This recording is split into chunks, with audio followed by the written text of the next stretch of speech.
Yorana et bienvenue dans votre journal des communes. Aujourd'hui, nous sommes dans les jardins du Royal Tahitien, à Pireh, mais nous prendrons la direction de la côte ouest, plus précisément dans la commune de Paea. Depuis les dernières élections municipales, la nouvelle équipe a choisi de concentrer son action sur la proximité. L'objectif est de rapprocher les services et les partenaires des habitants en se déplaçant dans les quartiers et les vallées. Tout de suite, partons à la découverte du dispositif des permanences de proximité avec Louise Frogier.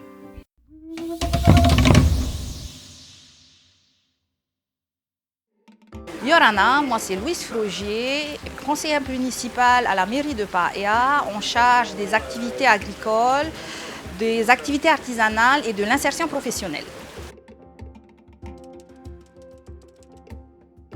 Alors aujourd'hui en fait c'est le lancement des permanences de proximité. Alors ça c'est un projet en fait qui a été mûri avec nos partenaires, à savoir le RSMA et le CIRFA-R ainsi que l'ADI. Il faut savoir en fait que le CIRFA-R et le RSMA ainsi que l'ADI tiennent des permanences régulières au sein des locaux de la mairie de Paea ou de la médiathèque. L'ADI en fait mobile se déplace au cœur des quartiers, donc il a été proposé à nos partenaires de l'armée de les suivre et tout pour justement aller à proximité de la population. Aujourd'hui sont présents le RSMA, le CIRFA-R, donc deux structures de l'armée en matinée pour justement favoriser l'insertion et la formation professionnelle. Et cet après-midi, on aura l'ADI mobile pour tout le volet entrepreneuriat et entreprise. Voilà. Alors pourquoi en fait ces partenaires-là? Parce qu'en fait ils sont engagés, ça fait plusieurs années déjà qu'on travaille avec eux. Il faut savoir en fait que le CIRFA-R ou le RSMA sont des organismes en fait qui sont porteurs, donc qui permettent en fait de former de manière diplômante notre public déjà et d'ouvrir en fait des perspectives de carrière, pas forcément ici mais aussi en France ou ailleurs. L'ADI en fait un partenaire de longue date qui est déjà présent au sein de la médiathèque et avec l'ADI mobile qu'ils ont mis en place depuis le mois de janvier, ça permet toujours en fait de se rapprocher de ce public qui ne peut pas se déplacer. Voilà. Le principal challenge en fait de ce projet, c'est d'attirer les jeunes qu'ils sortent en fait de leur réserve parce qu'il y a beaucoup de freins justement à la mobilité.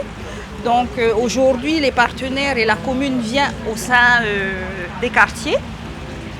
Et un autre challenge en fait c'est d'intégrer d'autres partenaires du pays comme la CPS, comme la DICP, comme le service de l'hygiène, toujours pour rapprocher en fait que l'information vienne directement dans les quartiers et que les personnes n'ont plus à se déplacer vers l'information. Alors en juillet, on aura le projet J'entreprends à Paea qui va réunir plusieurs acteurs de l'entrepreneuriat, à savoir l'ADI, la CCISM, la CPS, les contributions. Donc on vous donne rendez-vous à la mairie de Paea. Les prochains rendez-vous de ces permanences de proximité sont d'ores et déjà notés sur la page Facebook de la commune. Je vous propose maintenant d'aller à la rencontre de la mairesse de Paea, Kipwarori Teritei. Yorana Tawana. Alors tu as grandi et tu vis ici à Paea. C'était important pour toi de devenir mairesse de cette commune. Dis-moi, quels sont les défis qui t'attendent ici? Alors oui, effectivement, j'ai grandi à Paea. J'habite en tout cas la commune depuis ma naissance, donc il y a 48 ans. C'est une commune que j'aime déjà et que je connais bien. Et c'est vrai que devenir maire de la commune, ce n'était pas un objectif en soi. Mais au fur et à mesure de mon investissement dans le monde communal, et en particulier d'abord en tant que conseillère municipale, j'ai eu un coup de foudre pour le monde communal et un coup de foudre pour ma commune et l'envie de faire avancer les choses, l'envie de servir ma population. Et cette envie a grandi de plus en plus chaque année jusqu'à me présenter à la tête d'une liste et être élue ensuite par le conseil municipal maire de la commune. Et donc quels sont les défis qui t'attendent ici? Alors, à Paea, il y a énormément de défis. Évidemment, le premier, c'est celui de l'eau potable. Bon, ce n'est pas une particularité de Paea, on le sait très bien, toutes les communes sont appelés à fournir de l'eau potable à leurs administrés. Donc à Paea, c'est un défi prioritaire, puisque effectivement la population est en attente. Donc on a un schéma directeur qui a déjà été entamé depuis 2017 et je suis dans la continuité de ce schéma directeur, mais il faut poursuivre. Ensuite, il faut aussi entretenir les infrastructures communales. Donc à Paea, on a la chance d'avoir énormément d'infrastructures sportives. On a beaucoup d'écoles également et tout ça, il faut les entretenir. C'est bien de les avoir, mais si on ne fait pas ce qu'il faut justement pour toujours pouvoir donner accès à la population à ces infrastructures dans les meilleures conditions possibles, eh bien ça ne sert à rien. Alors du coup, c'est beaucoup d'investissements, beaucoup de suivi. Et puis, moi j'ai une volonté effectivement de répondre aux attentes quotidiennes de la population.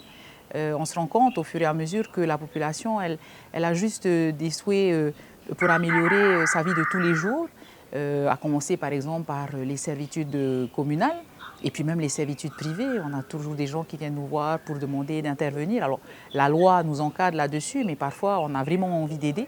Parce que quand on voit les enfants aller à l'école le matin, au lendemain d'une pluie, avec les pieds dans la boue, on se dit on ne peut pas laisser faire ça. Et puis même si c'est une servitude privée, on a envie d'agir. Alors effectivement, on a tout un chantier là aussi par rapport à nos routes communales qui sont bien abîmées et pour lesquelles on n'a rien fait depuis au moins 6 ans. Donc là-dessus aussi, on a une planification.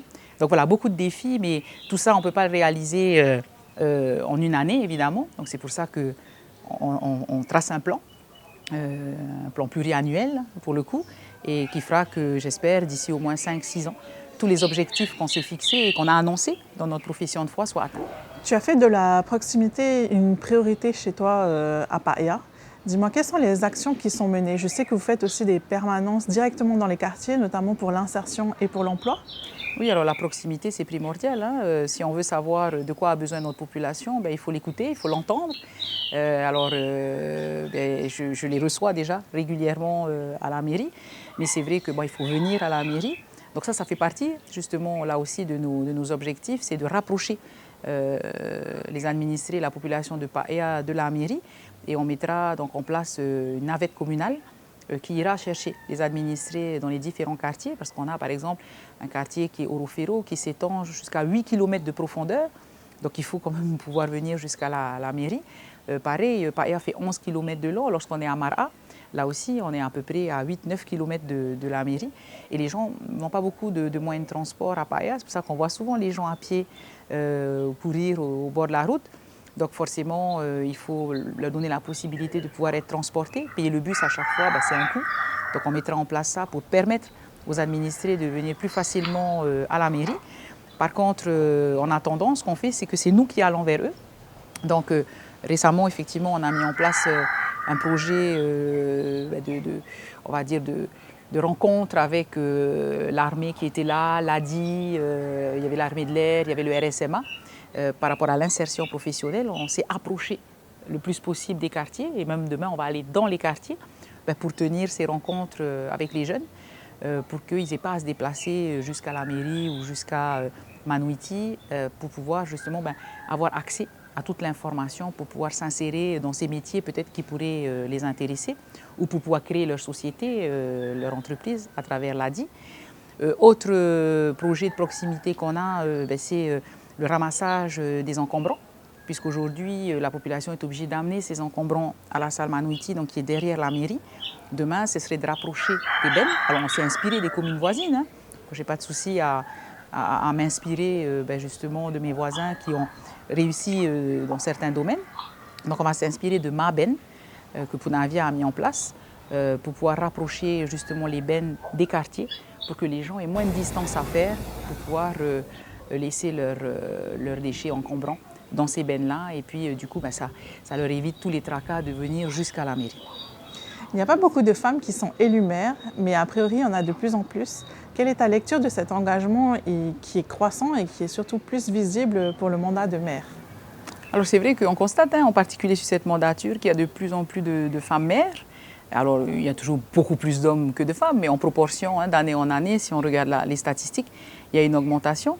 Je pense que les femmes ont depuis longtemps été intéressées par la gestion de la cité, la gestion d'une commune, mais peut-être n'osaient pas s'engager, alors qu'aujourd'hui, les femmes osent plus, elles osent s'affirmer et puis elles ont peut-être plus confiance en elles parce que souvent on dit que les femmes ont une méthode bien à elles et c'est vrai qu'on a, je pense, une façon de voir les choses et de diriger peut-être différente de celle des hommes. On est plus dans le consensus, peut-être plus dans le dialogue, plus dans la douceur, mais avec de la fermeté quand même.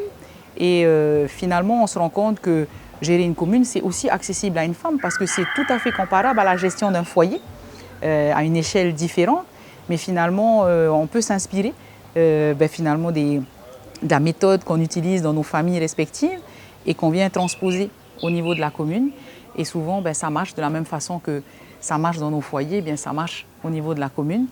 Des petites recettes juste basiques, j'ai envie de dire, voilà, de bonne gestion, en bonne mère de famille. On disait souvent avant en bon père de famille. Aujourd'hui, je pense qu'on peut dire que les femmes ont aussi une gestion en bonne mère de famille. Et on pourrait même jouer avec les mots en disant mère, maman ou mère, M-A-I-R-E. Eh bien, on te souhaite bonne continuation pour ce mandat et bon courage pour tous ces défis à relever ici à Paia. Merci beaucoup. Merci à nos deux invités. On termine avec les infos pratiques de la semaine dans votre agenda des communes. À Marina, la commune fête la musique à la Pointe Vénus. L'événement se tiendra de 17h45 à 22h le dimanche 21 juin et proposera une belle programmation artistique ainsi qu'un coin restauration et buvette. Toujours à Marina, la ressourcerie en partenariat avec la commune organise une grande collecte d'appareils électroniques directement à domicile le jeudi 25 juin de 8h à 11h30. Si vous souhaitez vous débarrasser d'un appareil, appelez au 87 28 65 96 pour convenir d'un créneau. À Papara, une permanence EDT est assurée à la Maison pour tous de Papara, les lundis et mercredis de 7h30 à 11h30. Des équipes sont à disposition pour accompagner les habitants dans leur démarche contractuelle. À Tearapu Est et Tearapu Ouest, appel à la solidarité. La saga Tautira recherche encore des familles d'accueil du 5 juillet au 9 août pour permettre aux enfants de vivre des vacances remplies de sourires et de chaleur.